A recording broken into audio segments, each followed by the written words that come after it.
about we start recording? Good morning.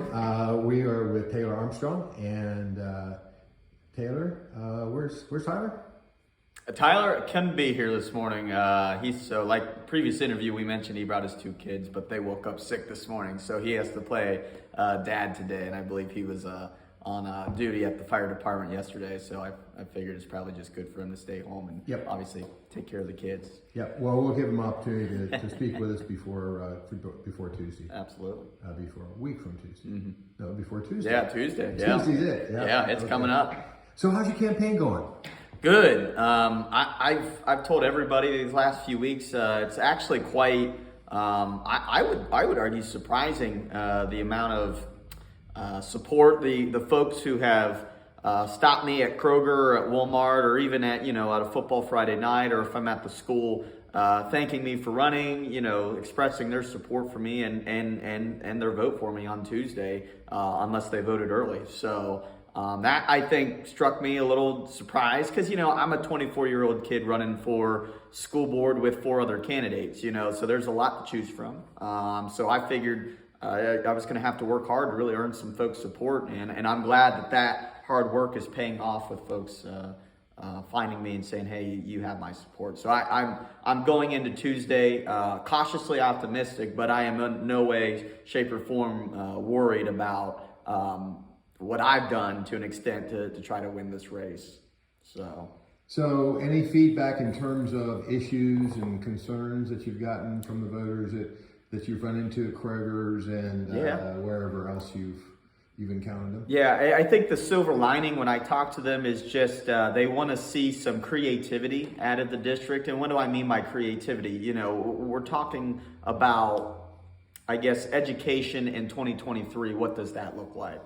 I know there's a lot of local folks here that like to see some programming educationally that would help students get into what I've talked about this entire campaign, the 3 E's, education, entry, and enrollment into college. The entry part being the workforce,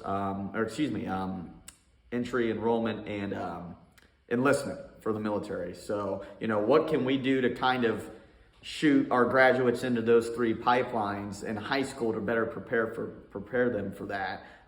Athletics, that's a big thing. Athletic infrastructure. Recently, obviously, we're looking to do a athletic reinvestment project. That's what I'll put it for both our athletic complexes at the school, that being the stadium basically, and then maybe finding something to do at Boy Street or even at the K-8 facility on South 68. Stay tuned for that. And I'm on the stadium project committee, a great group of folks. And then administrative leadership. There's just a lot of concerns about, you have administrators who are on their way out, let's put it that way. And folks would like to see a change, and folks would like to see a vision for when the time comes that we have that transition of administrative leadership at central office. Who are we going to bring in to right the ship, per se?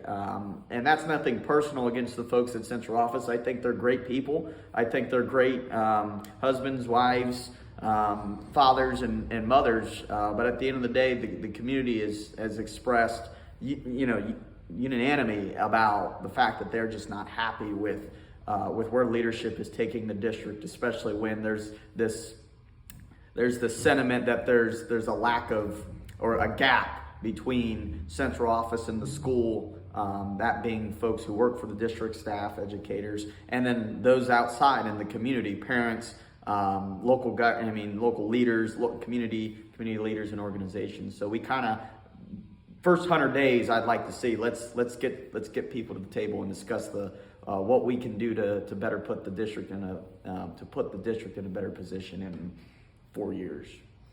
Okay, so the numbers. Have you had a chance to look at the budget? Yep. Ms. Steele was kind enough to send us just some documents, as candidates that we could look over to kind of get us up to speed about where things are at. They sent us a forecast that legally the district has to do, I believe. I want to say it has to be 2 or 3 years in advance, something of that nature. District I would say in a very stable position financially. I was interested to see that payroll, obviously payroll is going to be 90% of whatever district or really whatever entity, business, You got to pay people, obviously, but I wanted to dig a little bit deeper into the payroll aspect.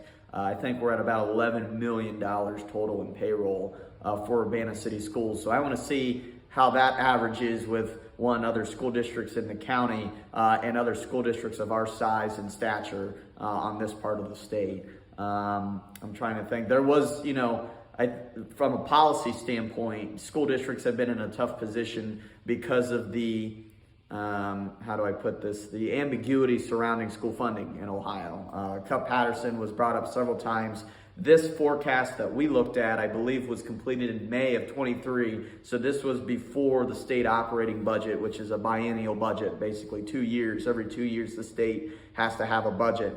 Was passed and enacted. And as of June 23, Cup-Patterson is now, I believe, 60 to 80% fully funded. I don't know the exact number. What's the term you were using? I don't understand. Cup-Patterson, school funding formula, the Fair School Funding Plan. Basically, it was developed by two former representatives of the Ohio House to address the Supreme Court case. I forget the name of the case, but I probably should know it. 20 some odd years ago, that basically ruled that the way that schools are funded in Ohio through strictly property tax is unconstitutional because it creates this disparity in funding.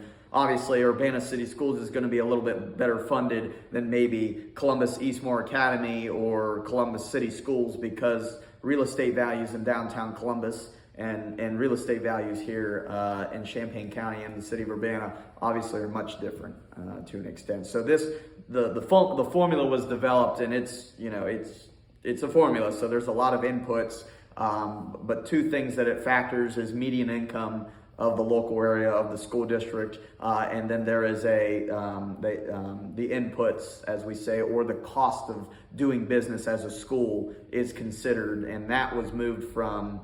They were looking at cost inputs instead of 2018. We're now looking at 2021, 2022 potentially, which obviously a drastic change in those costs because we've had inflation over the last 4 or 5 years, 3 to 5 years, arguably from 2018 to present. So that's kind of school districts. They don't have a whole lot of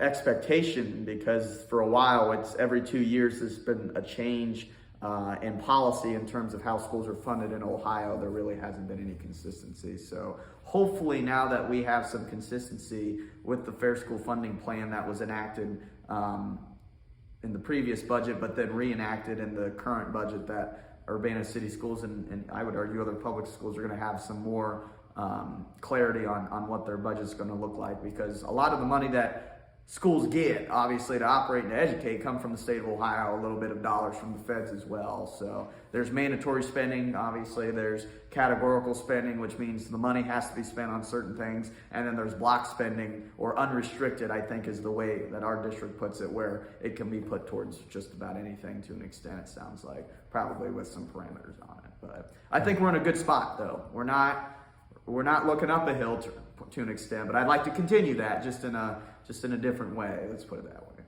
Okay, so the election is on Tuesday. Yeah. And so what's your closing remark here?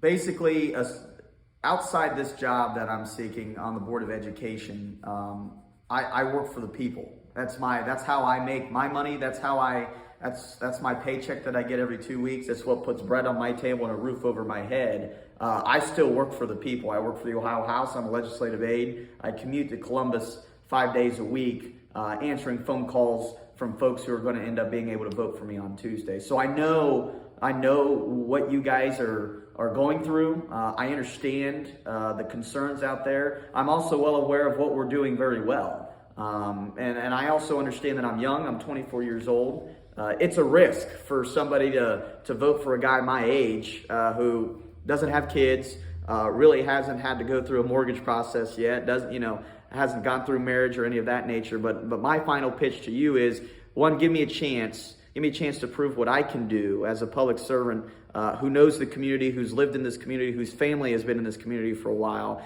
And then also understand that I'm not just going to go in there, helter-skelter to an extent, flipping the table and pounding my fist. I want to work with people. I want to be able to bring everyone together and say, hey, this is the problem. How can we find a reasonable solution, a logical solution that, one, isn't going to put the district in an adverse position, but at the same time follows through on its commitment to advance the students and our community at the end of the day. So that's kind of been my pitch this entire campaign. I said earlier, I can't thank the people out there who have found me, have contacted me, or have stopped me, saying that they appreciate that I'm running and that they have I have their support and their vote on Tuesday. And hopefully after Tuesday we can start having good conversations and make a seamless transition so that we can get work started for our students and for our community at Urbana City Schools. So